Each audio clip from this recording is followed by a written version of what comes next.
Here, we're just a short bus ride away from a place Oh, I where love visitors Jackson are Park. surrounded by serenity, tranquility, and history.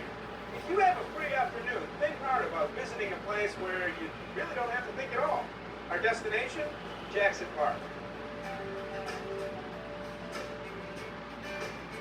Located about 9 miles south of the Loop along the lakefront sits one of the city's most tranquil getaway spots, Jackson Park. It was designed in the late 1800s by renowned landscape architect Frederick Law Olmsted, the same man who designed New York's Central Park.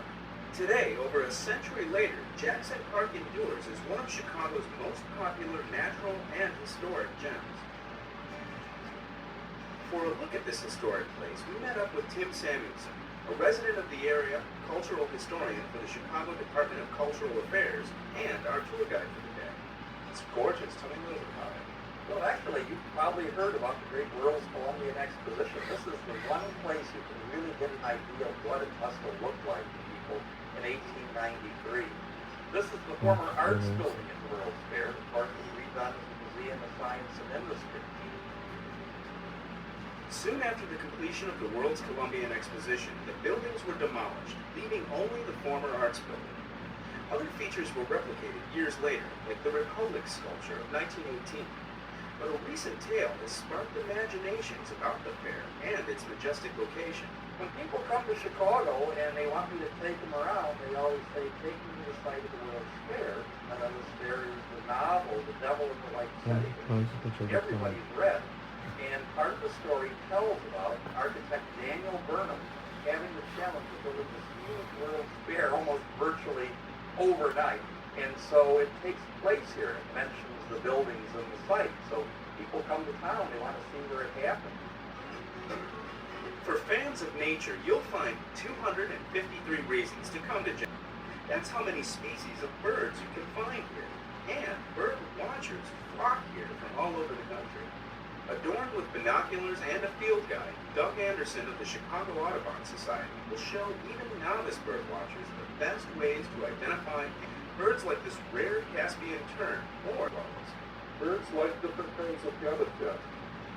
And when you get a variety of different kinds of trees in open space, as well as heavily wooded areas, that's what attracts a tremendous number of birds.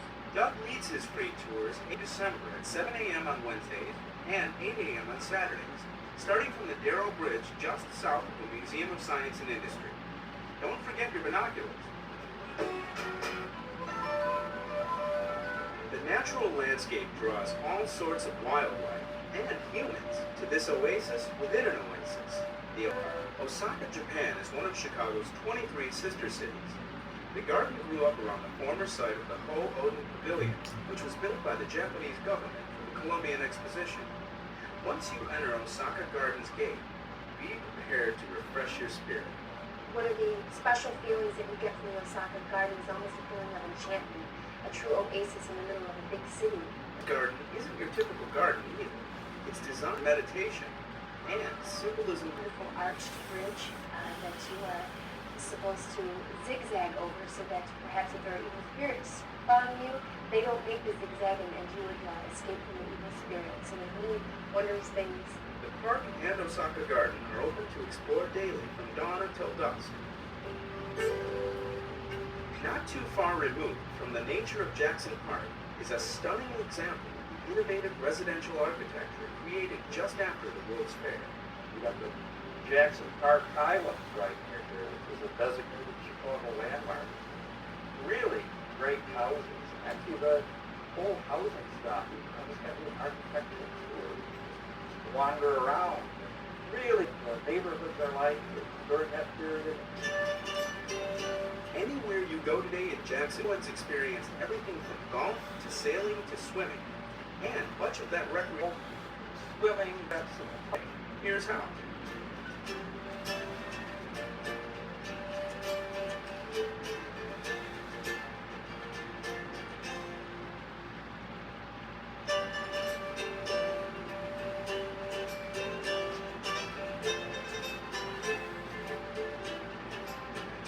So the next time you want to get away, consider exploring the nature and history right here in the city, in Jackson Park. I don't know of another place in the city or another part you really can kind of get yourself lost. That's the best part of it. You really kind of get away from it all, and you're not going very far away from downtown.